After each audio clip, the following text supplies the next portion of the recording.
अयोध्या की धूम आजकल हर जगह सुनाई दे रही है।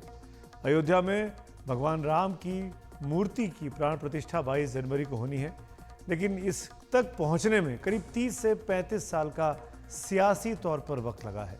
और जिन लोगों ने राम मंदिर के आंदोलन में हिस्सा लिया था 90 के दशक में, उनमें एक बड़ा चेहरा थी बीजेपी की नेता उमा भारती। उमा भारती के साथ राम मंदिर के साकार हो जाने पर बातचीत की है हमारे सहयोगी अखिलेश शर्मा ने। आइए आपको उसकी कुछ झलकियां दिखाते हैं। तो 22 जनवरी को अयोध्या में राम मंदिर में प्राण प्रतिष्ठा होनी है। पूरे देश में इसके लिए तैयारियां हो रही है, भव्य आयोजन किया जाएगा और इसके लिए विश्व हिंदू परिषद हो, आरएसएस हो, बीजेपी हो, तमाम संगठन लगे हुए। हमारे साथ एक बेहद खास मेहमान जुड़ रही हैं, उमा भारती जी, जो इस राम मंदिर आंदोलन में बेहद सक्रिय रही हैं। उनकी उस वक्त की जो तस्वीरें हैं वो आज भी जहन में ताज़ा हैं।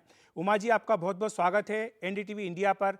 एक बड़ा दिन 22 जनवरी, जब राम मंदिर में प्राण प्रतिष्ठा होगी रामलला की, आप किस तरह से देखती है इस दिन को? क्योंकि इसी दिन के लिए आपने एक बहुत बड़ा आंदोलन जो देश भर में चला था उसमें सक्रिय तौर पर हिस्सा लिया था। मैं इस दिन को बिल्कुल उस अयोध्या वासी की तरह देखूंगी, त्रेता युग के, जो भगवान राम की प्रतीक्षा करते रहे 14 वर्ष तक, और जब राम घर में लौटे तो उनमें जो आनंद आया था, उस आनंद के लिए शब्द नहीं होते हैं। महंत रामचंद्र दास परमहंस जी और अंसारी जी दोनों ने लगातार जो केस लड़ा है वो, और दोनों हंसते हुए जाते थे और हंसते हुए लौटते थे। इसी तरह से कल्याण सिंह जी, जिन्होंने 6 दिसंबर को गोली चालन का आदेश देने से इनकार कर दिया था, जबकि वो राष्ट्रीय एकता परिषद में उसको लिख चुके थे, उस बात को कि वो इसका ध्यान रखेंगे कि ढांचा सुरक्षित रहे। ये ऐसे लोग हैं जिनकी बड़ी महती भूमिका रही है इसमें, और इसलिए इस सबको पार करते हुए 500 साल का ये अभियान अंत में यहाँ पहुँचा है। एक प्रकार से त्रेता युग है, और इसमें मतलब आज के समय की जो आनंद की घड़ी है वो त्रेता युग की लग रही है। और ऐसा भी लग रहा है कि इसके बाद में पूरे देश में एक एकात्मता का वातावरण बनेगा, क्योंकि बहुत बड़ी संख्या में मुस्लिम समाज के लोग भी इस पर खुशियां व्यक्त कर रहे हैं। जी, एक पूरी पीढ़ी जो है भारत में वो आ चुकी है इस आंदोलन के बाद से। ये जो युवा पीढ़ी आई है, उमा जी, इसको आप क्या संदेश देंगी और क्या बताएंगी कि ये जो 22 तारीख का दिन है क्यों महत्वपूर्ण है? क्योंकि इनमें से कहीं को जानकारी नहीं होगी कि क्या लंबा इतिहास रहा है इसका। अभी तो गूगल पे सब मिल जाता है, तो सब सर्च कर रहे होंगे, सबको मिल रहा होगा।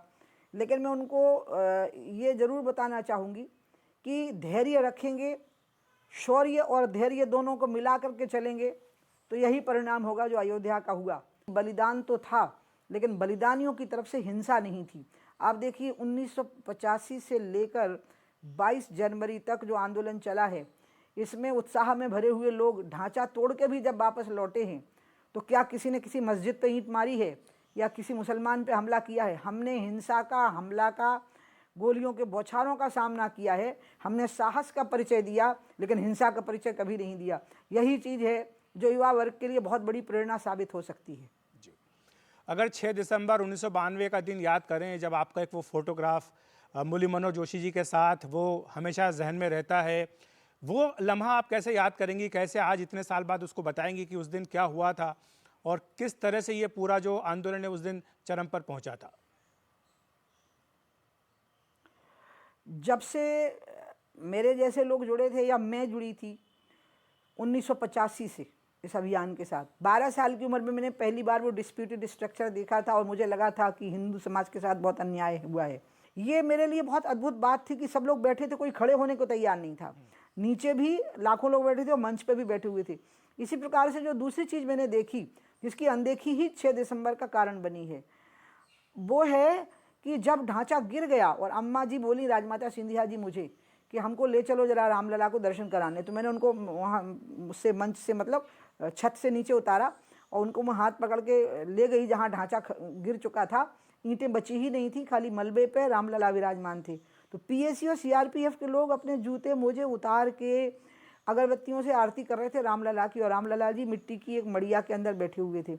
तब मुझे लगा, देखो इस भावना की अनदेखी, सीआरपीएफ और पीएसी हम पे गोली चलाने के लिए भेजी गई थी, और वो वहाँ मत्था टेक रहे हैं रामलला को, उनकी आरती उतार रहे हैं। इसी भावना की अनदेखी के कारण ढांचा इस तरह से गिरा है। नहीं तो हो सकता है आपस का सुलह होता और शांति और सम्मान के साथ वो ढांचा गिरता।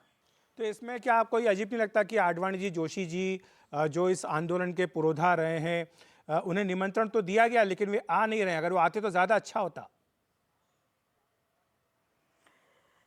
ये जो प्रश्न आपने किया है ना, आपने बहुत अच्छा प्रश्न किया है। उनको निमंत्रण नहीं दिया गया है ऐसा नहीं है।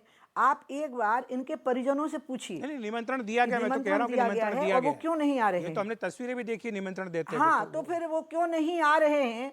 ये क्यों नहीं आ रहे हैं, ये मेरा बोलना ठीक नहीं होगा। आडवाणी जी की बेटी बताए और मुरली मनोहर जोशी जी की पुत्री बताए।